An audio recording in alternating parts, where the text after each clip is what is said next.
Κυρίες και κύριοι, καλησπέρα σας. Είναι κοντά σας το ράδιο Πίνδαρος. Η εκπομπή Οδός Ελλήνων. Επιμέλεια παρουσίαση εκπομπής ο Θανάσης Μελιτζάνης.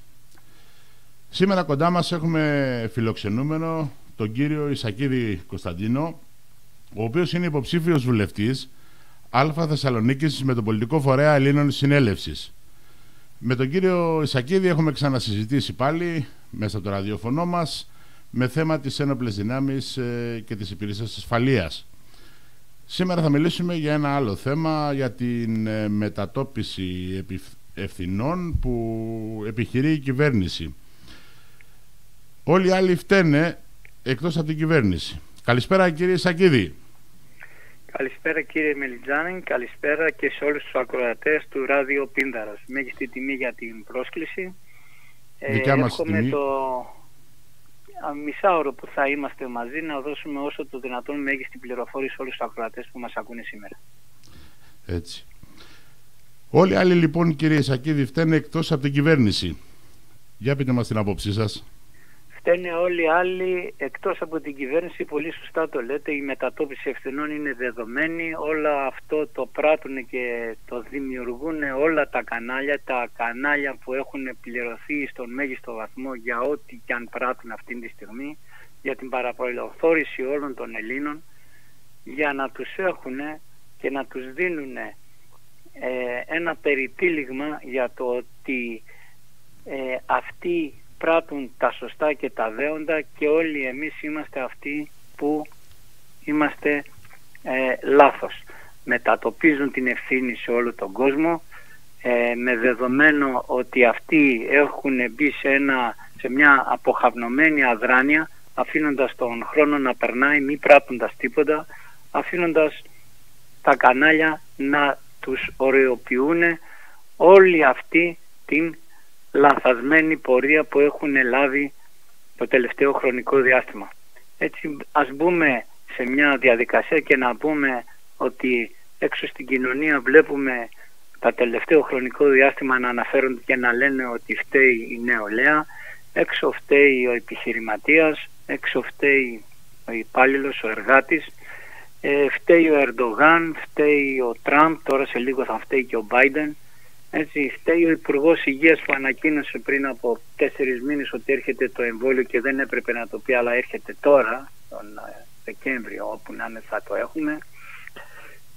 Φταίει το ίδιο το εμβόλιο που άργησε, φταίνε όλοι οι άλλοι εκτός από αυτούς τους κυρίως που μας διαχειρίζονται και δεν κάνουν τίποτα άλλο. Φταίει ο Υπουργός Παιδείας, φταίνε οι μάσκες που αυτοί τις κατασκευάσανε εθαρρείς και ήταν αλεξίπτωτα για τα παιδιά μας που πηγαίνουν σχολείο. Φταίει Υπουργός Πολιτισμού, φταίνε το μετρό εδώ σε εμάς στη Θεσσαλονίκη, γιατί από εδώ είναι που είμαι καλεσμένος στην εκπομπή σας. Ένα μετρό που τα τελευταία 40 χρόνια από τότε που ήρθα στη Θεσσαλονίκη ακόμα φτιάχνεται.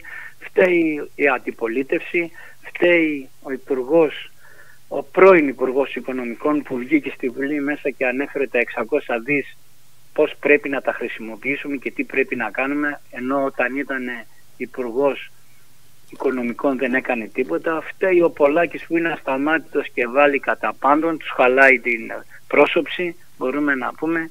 Φταίνε όλοι. Μήπως φταίει και η Ελλήνων Συνέλευσης και ο Αρτέμις Ώρας? Το δεδομένο είναι ότι εμείς φταίμε σίγουρα για όλα, γιατί είμαστε οι μοναδικοί οι οποίοι είμαστε η πραγματική αντιπολίτευση και βγαίνουμε και βγάζουμε τα άπλητά τους στη φόρα κάθε μέρα, αναρτώντας, αφού πλέον δεν μπορούμε να συναγριστούμε όπως βγάζουν όλους αυτούς τους αντισυνταγματικούς νόμους, για να μην μπορούμε να βρεθούμε στην κοινωνία πάνω από 5, πάνω από 6, πάνω από 10 άτομα κάθε φορά με καινούριο νόμο, με καινούριο περιορισμό, με οτιδήποτε άλλο αντισυνταγματικό πέραν της ελευθερίας του ανθρώπου σε όλη τη γη, να το πω έτσι, αλλά με δεδομένο την Ελλάδα μας που αυτοί ψηφίζουν τους νόμους αυτούς αντισυνταγματικούς για μας. Να συνεχίσω και να πω ότι φταίει οποιοσδήποτε είναι σε δράση και σε διαδικασία δημιουργίας. Αυτός που μιλάει και λέει την αλήθεια, όταν δεν του συμφέρει, αυτές όλες οι αλήθειες είναι όπως το λένε αυτοί με όλες τις ξενικές λέξεις που μας φέρανε, μιλάνε για fake news, μιλάνε για lockdown και ντρέπονται ή μάλλον δεν τους συμφέρει να πούνε ότι το lockdown είναι ο εγκλισμός του Έλληνα. Ο εγκλισμός του Έλληνα που τον επιφέραν αυτοί γιατί δεν καταφέρανε 5 μήνες, κύριε Μελιτζάνη, να δούνε πώς θα επανδρώσουν το σύστημα υγείας για να μπορέσουμε να αντιμετωπίσουμε όλο αυτό, όπως το λένε αυτοί, πανδημία, που είναι δεδομένο ότι είναι ένας ιός που έχει μεταλλαχτεί, έχει δυναμώσει και έρχεται σε διαδικασία πλέον να φέρνει τον θάνατο σε οποιονδήποτε Έλληνα πολίτη μπει στη διαδικασία είτε να κρυολογήσει ή να έχει ένα προηγούμενο νόσημα, να χρειαστεί να γίνει αποκομιδή του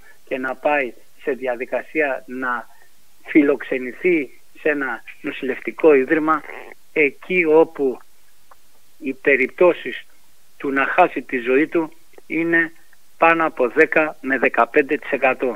Δηλαδή ένας σχεδόν υγιής άνθρωπος μπαίνει μέσα σε ένα νοσηλευτικό ίδρυμα και δεν μπορεί να κρατηθεί στη ζωή με ό,τι και αν έχουν σαν εξοπλισμό και τεχνολογίες εκεί πέρα μέσα. Μάλιστα.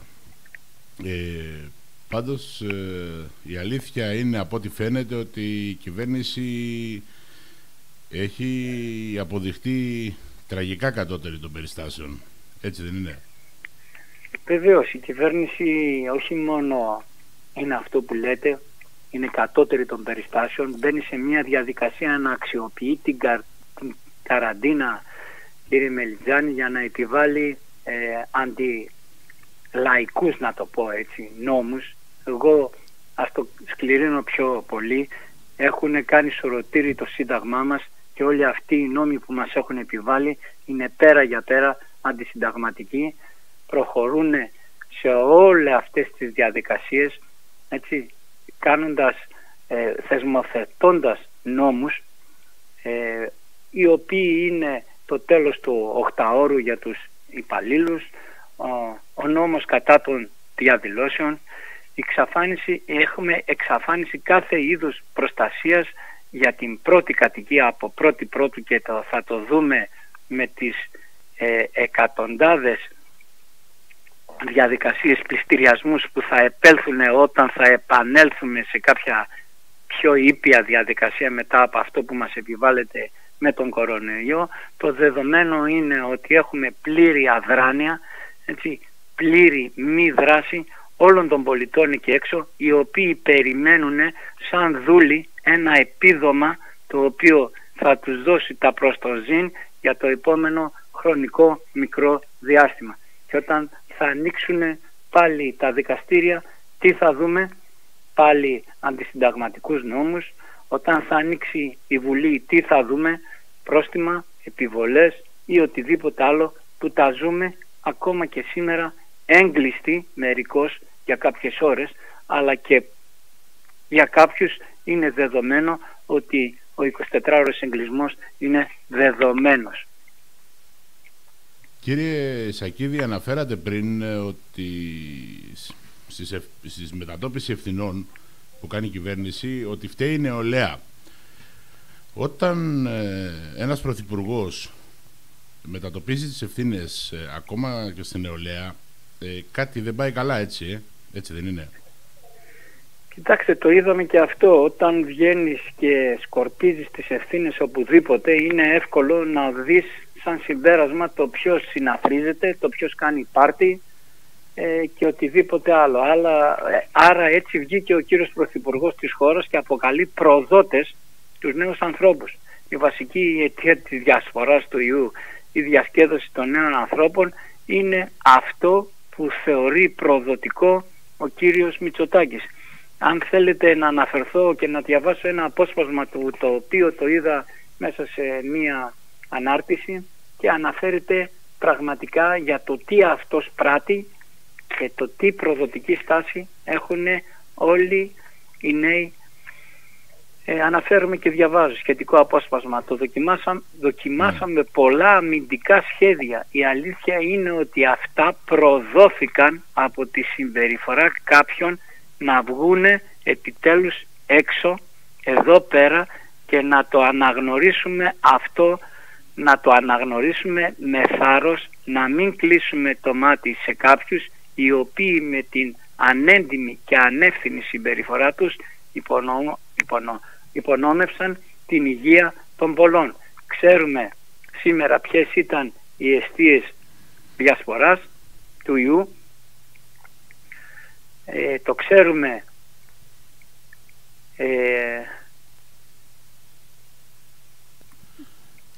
έχασα την πρόταση που διάβαζα.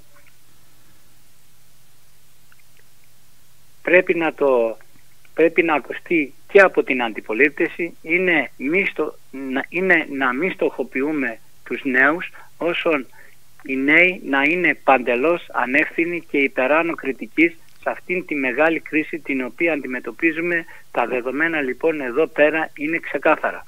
Τα δεδομένα είναι ξεκάθαρα για τον κύριο Πρωθυπουργό. Η νεολαία είναι προδοτική.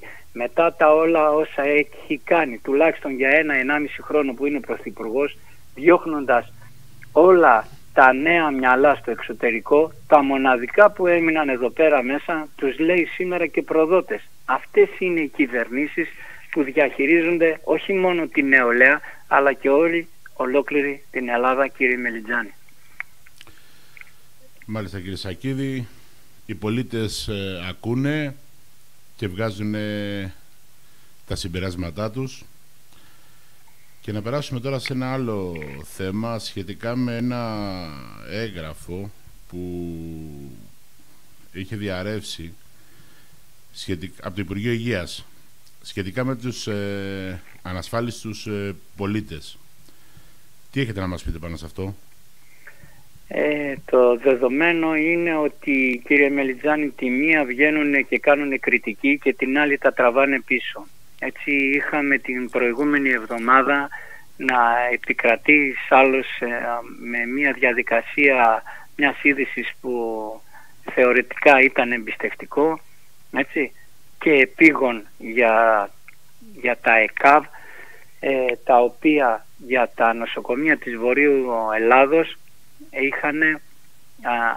είχαν αναφορά την οποία έλεγε οι ανασφάλιστοι δεν θα μεταφέρονται στις ιδιωτικές ΜΕΘ. Είναι δεδομένο και βλέπουμε το τελευταίο χρόνια το τι γίνεται μέσα στα νοσοκομεία μας. Δεν ξέρω αν έχετε επαφή, κύριε Μελιτζάνη, πάνω σε τέτοιες διαδικασίες, ναι. Αλλά έχω μπει σε μια διαδικασία να επισκεφτώ ένα νοσηλευτικό ίδρυμα στο οποίο βλέπω ουρές λαθρομεταναστών να πηγαίνουν και να τους παρέχεται η δωρεάν παροχή νοσηλευτικής διαδικασία, στην οποία βλέπουμε ότι οι ανασφάλιστοι, εγώ σαν ανασφάλιστος ή σαν ένα άτομο το οποίο έχω προσδώσει 30 χρόνια ασφαλιστικές εισφορές, μην μπορώντας τον τελευταίο χρόνο να είμαι καλυμμένος ασφαλιστικά, μπαίνω στη διαδικασία του ανασφάλιστου, γιατί έτσι με κατήντησε αυτή η χώρα, μην έχοντας τα εισοδήματα που πρέπει, μην αποπληρώνοντας τις ασφαλιστικές εισφορές. Εγώ είμαι ανασφάλιστος και μπαίνω στην ουρά μαζί με τους λαθρομετανάστες, οι οποίοι τους παρέχεται η δωρεάν υπηρεσία, η νοσηλευτική υπηρεσία, την οποία δεν τη δίνουν ποτέ σε μένα. Έτσι και τα ΕΚΑΒ μπαίνουν σε μια διαδικασία και λένε ότι δεν θα υπάρχει διαδικασία του να εξυπηρετηθούμε όλοι εμείς οι Έλληνες, γιατί είμαστε ανασφάλιστοι με τα ΕΚΑΒ στη Βόρειο Ελλάδα. Δεν ξέρω για ποιον λόγο το βγάλανε. Το δεδομένο είναι ότι μόλις είχε μεγάλη απήχηση τα μέσα μαζικής δικτύωσης, το τραβήξανε πίσω σαν κάτι το οποίο δεν έγινε ποτέ. Βλέπουνε, συγκρίνουνε, ακούνε, και όταν βλέπουνε ότι αυτό που πάνε να κάνουνε είναι πέρα για πέρα άδικο, ενδεχομένως κάποια στιγμή να το τραβάνε πίσω. Έτσι έγινε και σε αυτήν τη συγκεκριμένη περίπτωση, κύριε Μελιτζάνη. Δηλαδή ίσως κάνανε ο κόσμος κατάφερε να τους γυρίσει πίσω όλη αυτή τη διαδικασία που ήταν έτοιμοι να επιβάλλουν και με νόμο. Μάλιστα. Δηλαδή βγάλανε κάποια έκτακτη ανακοίνωση, ας πούμε, ώστε να το μαζέψουνε, θα έλεγα. Το Το δεδομένο είναι ότι τα ΕΚΑΒ σε πάρα πολλές περιπτώσεις, τουλάχιστον εδώ στη Βόρεια Ελλάδα, όταν βλέπανε ότι ο ασφαλισμένος, ο μη ασφαλισμένος Έλληνας πολίτης δεν είχε τακτοποιημένες τις ασφαλιστικές του εισφορές, ήταν δεδομένος ότι δεν πήγαινε σε ιδιωτικό νοσοκομείο. Έτσι, πήγαινε στην ουρά ενός δημόσιου νοσηλευτικού ιδρύματος και περίμενε μετά από 20, 30, 50, 100 άτομα ποιοι και πόσοι ήταν στα έκτακτα ιατρεία. Ξέρετε πολύ καλά που πηγαίνει το ΕΚΑΒ όταν παίρνει κάποιον πολίτη που έχει κάποιο θέμα. Μπαίνεις στην ουρά και περιμένεις και εσύ είσαι έτοιμος, όπως λένε τα πράγματα και όπως βλέπουμε τα πράγματα, να πεθάνεις. Μάλιστα. Οπότε αν δεν είχε διαρρέσει αυτό το έγγραφο, πιθανόν ενδεχομένως να συνέχιζε και να ολοκληρωνόταν και με πράξη νομοθετικού περιεχομένου, όπως ξέρουν πολύ καλά να φτιάχνουν τώρα τελευταία, γιατί σχεδόν ούτε και στη Βουλή μπαίνουν σε μια διαδικασία να κάνουν πραγματικούς νόμους. Έτσι, με πράξη νομοθετικού περιεχομένου μπαίνουν και ψηφίζουν χωρίς να ψηφίζουν κιόλας, γιατί όπως έχουμε δει πολλές φορές κάποιοι ούτε καν βλέπουν το τι ψηφίζουν, κύριε Μελιτζάνη. Είχαμε περιπτώσεις τρανταχτές που αναφερθήκανε ότι εγώ δεν είδα, δεν διάβαζα τα μνημόνια και όμως τα ψήφιζα. Δεν είδαν, δεν βλέπουν πολλά πράγματα έξω, εκεί αυτά που γίνονται. Ακροτηριάζεται η Ελλάδα εσωτερικά και εξωτερικά και όμως αυτοί οι κύριοι δεν διαβάζουν, δεν τους ενδιαφέρει. Το μόνο που τους νοιάζει είναι να πληρώνονται σε μηνιαία βάση αδρά τον μισθό τους, όποιος κι αν είναι αυτός, να περνάνε οι τετραετίες, να έχουν 2 στην πλάτη για να μπορέσουν να πάρουν και τη σύνταξη σαν βουλευτές, τη βουλευτική αποζημίωση αλλά και την συνταξιοδότηση. Οπότε δεν τους νοιάζει για τίποτα, για τον ελληνικό λαό, για το τι τραβάει, τι του κάνουνε. Του παίρνουν μέτρα, είναι δεδομένο, κύριε Μελιτζάνη, και τον ετοιμάζουν για τον τάφο του και τίποτα άλλο. Εμείς είμαστε εδώ σαν Ελλήνων Συνέλευσης και θέλουμε, όπως είπαμε προηγουμένως, σε πρώτη φάση να πληροφορήσουμε τον ελληνικό λαό και μετά θα τα πούμε στη συνέχεια για το τι έχουμε ακόμα να του προσδώσουμε. Με τα λεγόμενά σας τώρα με προετοιμάσατε για την επόμενη ερώτηση, που είναι το βασικό. Είναι η λύση που περιμένει να ακούσει ο κάθε Έλληνας πολίτης. Και θέλουμε να μας πείτε τώρα τι θα εφαρμόσει ο πολιτικός φορέας Ελλήνων Συνέλευσης μόλις αναλάβει τη διακυβέρνηση της πατρίδας μας σε όλους τους νευραλγικούς άξονες. Στην υγεία μας ενδιαφέρει τώρα. Πολύ ωραία, κύριε Μελιτζάνη, μου δίνει το εύνασμα να σας αναφέρω εσάς και σε όλους τους ακροατές ότι εμείς σαν Ελλήνων Συνέλευση μπαίνουμε σε μια τεράστια διαδικασία και μια τεράστια διαφορά. Δεν διαχειριζόμαστε το χρέος όπως κάνουν όλοι αυτοί οι κυβερνώντες για να μας έχουν υποδουλωμένους. Μπαίνουμε σε μια διαδικασία και λέμε ότι έχουμε πλούτο τον οποίο θέλουμε να τον προσδώσουμε σε όλους τους Έλληνες πολίτες. Μιλάμε για τα 600 δις και τα 2,33 δόμησης χρηματοδότησης όλων των δήμων, τα οποία θα αλλάξουν όλη την Ελλάδα. Μέσα σε αυτήν την διαδικασία είναι και ο νευραλγικός τομέας της υγείας, που βλέπουμε και ζούμε, όπως σας είπα προηγουμένως, το τι είναι και πώς είναι αυτή τη στιγμή όλα τα νοσηλευτικά ιδρύματα. Το δεδομένο είναι ότι πρέπει όχι μόνο να αλλάχτούν οι τοποθεσίες του που θα είναι ένα νοσηλευτικό ίδρυμα, αλλά και το πώς, τι και πόσο επανδρωμένο θα είναι και με τι χρήματα όλα αυτά. Το χρήμα υπάρχει και είναι δεδομένο.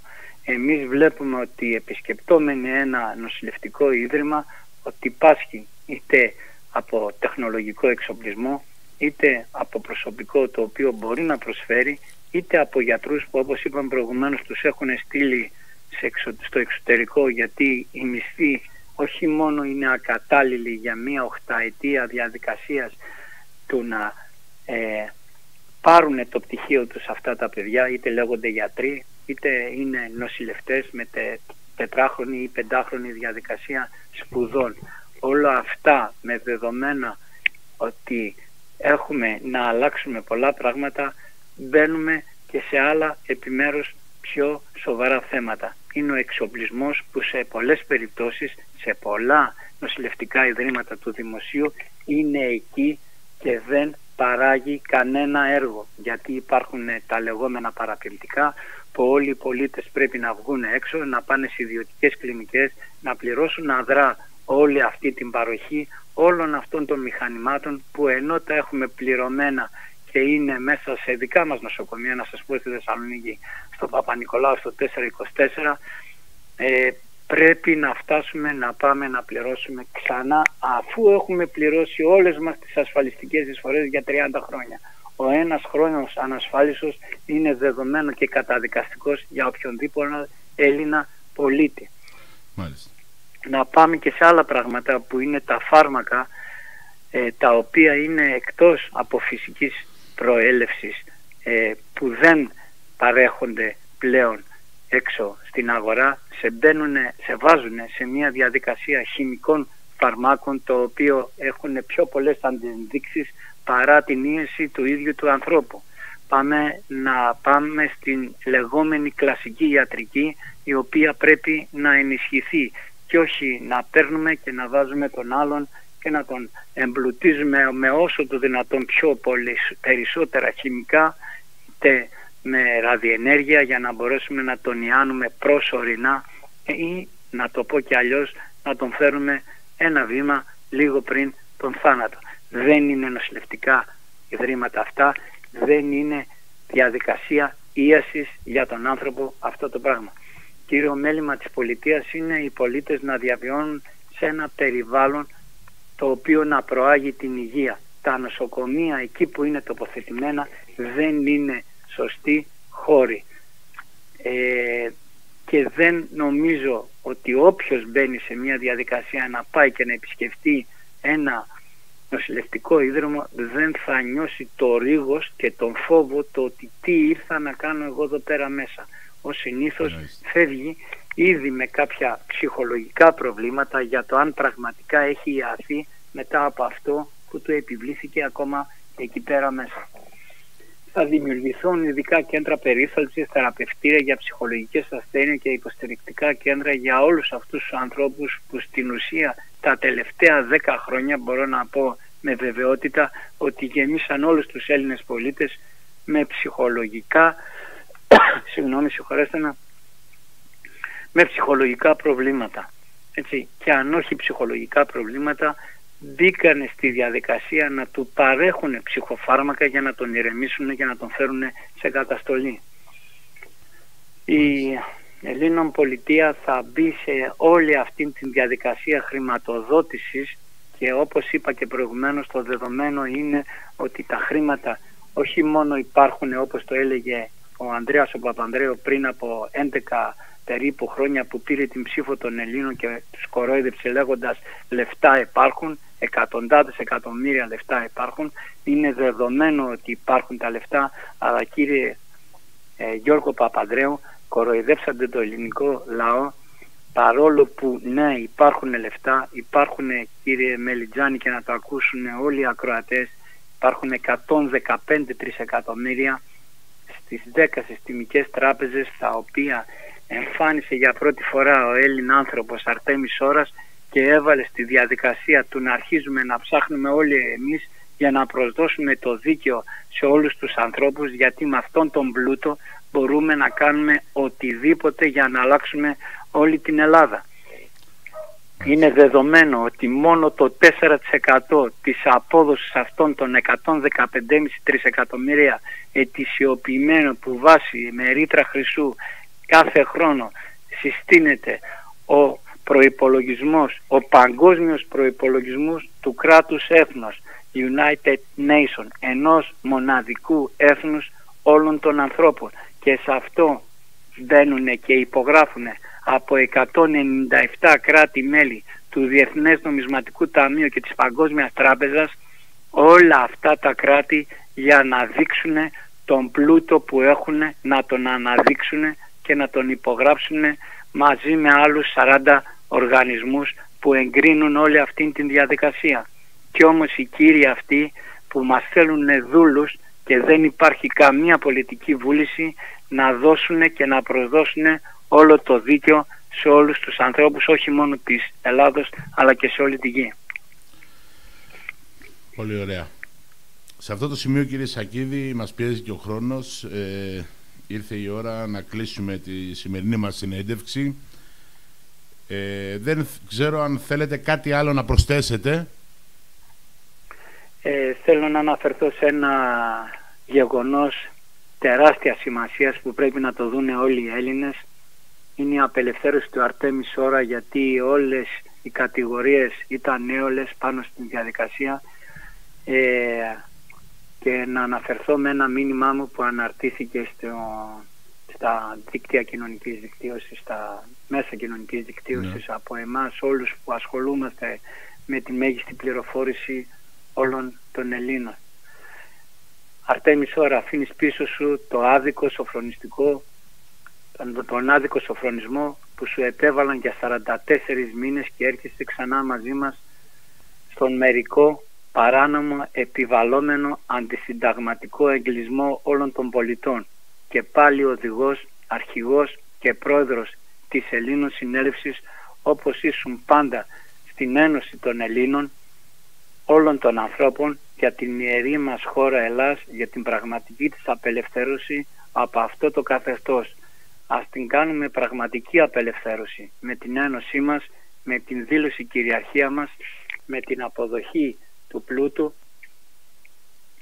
αλλά και με τα οικονομικά εργαλεία που μας έδωσες, να συνεχίσουμε να ενημερώνουμε όλους τους Έλληνες μέσα από δημοκρατικές διαδικασίες, να πάρουμε τη χώρα στα χέρια μας. Αγώνας μέχρι να σβήσει ο ήλιος.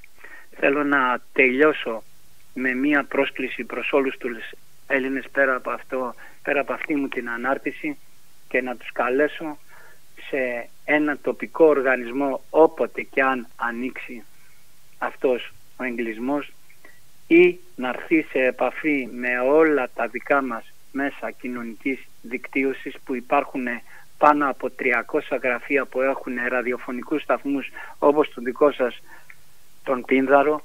Έτσι, κάθε τοπικό γραφείο έχει ένα ιντερνετικό κανάλι ραδιόφωνο και έρχεται σε ημερήσια επαφή με τους πολίτες εκεί έξω, για να τους προσδώσει, όπως αναφέρθηκα πολλές φορές, όλο το δίκαιο, η μέγιστη πληροφόρηση, για να μπορέσουμε ενωμένοι να αντιμετωπίσουμε όλο αυτό που μας επιβάλλουν, και δεν είναι άλλο από την γενοκτονία και τον αφανισμό των Έλληνων ανθρώπων, όχι μόνο στην Ελλάδα αλλά και πάνω σε όλη τη γη.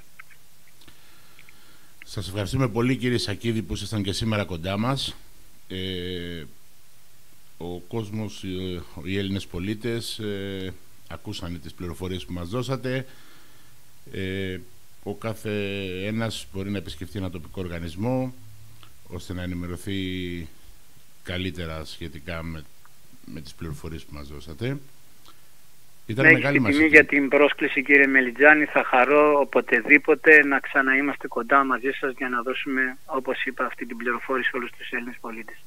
Δικιά μας ήταν τιμή. Σας ευχαριστούμε πάρα πολύ. Καλό σας βράδυ. Καλό βράδυ. Κυρίες και κύριοι, ήταν κοντά σας η εκπομπή Οδός Ελλήνων μέσα από το ράδιο Πίνδαρος. Κοντά μας ήταν ο κύριος Ισακίδης Κωνσταντίνος, υποψήφιος βουλευτής στην Α Θεσσαλονίκης με τον πολιτικό φορέα Ελλήνων Συνέλευσης. Από εμάς, καλό σας βράδυ και να είστε πάντα καλά.